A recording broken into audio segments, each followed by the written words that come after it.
Last week, we got the announcement of the long-awaited Sony A7V. As a Sony shooter, I've got some thoughts. Brian here at Random Tech. Right now, I've seen in the YouTube camera-verse, people really split on this camera. Some think it's fantastic, others think it is not so great. I'm probably somewhere in the middle. I think for existing Sony users, it is a fantastic upgrade. If you're shooting with an A7 IV or an A7 III, it is an awesome upgrade, specifically if you shoot mostly stills. But if you are a video shooter, there is a lot left to be desired. Some things on this camera, I just don't fully understand why they omitted it. For starters, there is no support for external timecode. In order to get that, you have to get into one of the FX cameras or the A1 II or the A7S III or the A9 III. Like, those are considerably more expensive cameras. And the A7S III is like an older camera. So I don't quite understand why they don't give us the timecode support. Other brands are doing it. I've got Fuji's that have like Bluetooth timecode support. I've got, I don't have it, but I know Lumix also has that Bluetooth timecode support. I think Nikon has like timecode input. Actually, they have wireless timecode support as well. So Sony, why don't you have wireless timecode support? It's just crazy why you don't, and everybody else seemingly does. But that's one of the issues. The other issue, actually there's two other issues for video specifically. The fact that they don't give us shutter angle, like, come on, this is like ridiculous at this point. It is a feature that most people who shoot video, it's a feature that they need. It's not something like a nice to have. And if you're touting this as a hybrid camera, like, give us shutter angle. And then lastly, it has to do with the lack of any meaningful exposure tools for video. Zebras are fine, but they're not great. And the reason why they're not great is because depending on the LUT that you have programmed on your camera, those values can change, right? So a highlight with one LUT might clip at, say, 96 IRE, and another one might clip at 88. So I ran into that situation the other day, actually. I recorded like a 7 or 8 minute soliloquy on the A7V outdoors a couple days ago, and unfortunately, that footage was like unusable simply because all the highlights were clipped. Like, it looked terrible. We need better exposure tools for video. Canon is giving us like false color, waveform, like a whole bunch of stuff that you would not expect Canon to give us in the R6 Mark III, but yet they are. But the reality is most people who are shooting Sony right now, the costs of switching are just too high. Like, I have a ton of lenses. I've got a bunch of camera bodies.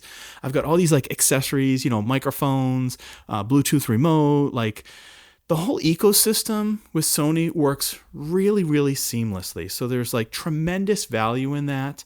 But for me personally, I really wish they would add in some of the features that improve quality of life, if you will, like the shutter angle, like the exposure tools, like the external timecode support. But again, if you are a stills shooter and you're looking at the A7V, it is a fantastic camera.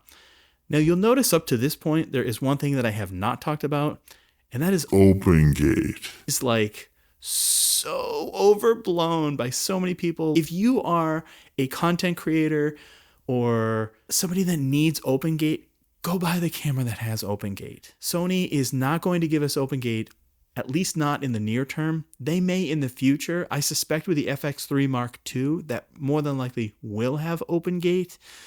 But for now, we don't have it. And I'm kind of in Gerald's camp where it's pretty overblown for the vast majority of the use cases. But if you do need it, definitely go buy a camera that has it. Like, don't worry about it. Now, I understand if you've heavily invested in Sony in the past 5 years, say, and now all of a sudden we have another camera that doesn't have open gate. I understand your frustration. I really do. But at this point, it might make sense for you to switch brands over to, say, Lumix or Nikon. Actually, Nikon doesn't do it. Canon now does open gate, I think, in many of their cameras. But overall, like, Sony still has a winning formula.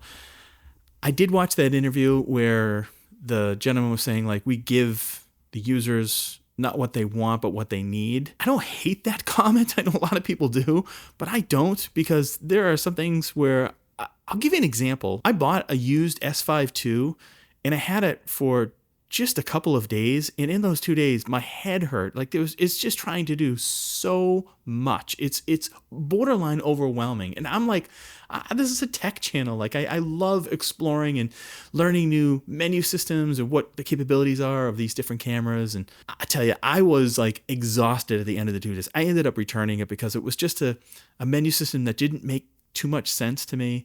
Maybe it's familiarity, I don't know, but there was just so much crammed into that camera. Most of it I wasn't going to use. So that's the other side of that coin is, yes, they could like jam pack the camera like full of like all these incredible features, but the vast majority of the people, they're just not going to use them. So I don't hate the fact that Sony is not giving us like absolutely everything, but there are a few things that I mentioned earlier in the video that really would make a difference in my ability to just nail the exposure every single time and just have a better quality of life, you know, especially with the external time code. Like Sony, you've got a second USB-C port, and I use the external time code in something as inexpensive as a DJI Action 4. I just take my Tentacle Sync, plug in the cable, put it into the Action 4, and it syncs the external time code. It is that simple, and Sony has the ability to do that. We know they can do that, but they're just making a decision not to do that. Those are my thoughts on the A7 V and kind of Sony in general. But let me know down in the comments, do you think Sony is on the right track here, or are you upset that they're not including some of the features that you are looking for? Just sound off in the comments and let me know what your thoughts are. That's all I have for today. Thank you so much for watching. If you did enjoy this video, make sure that you smash the like button, maybe subscribe to the channel, and we will catch you in the next one. Take care.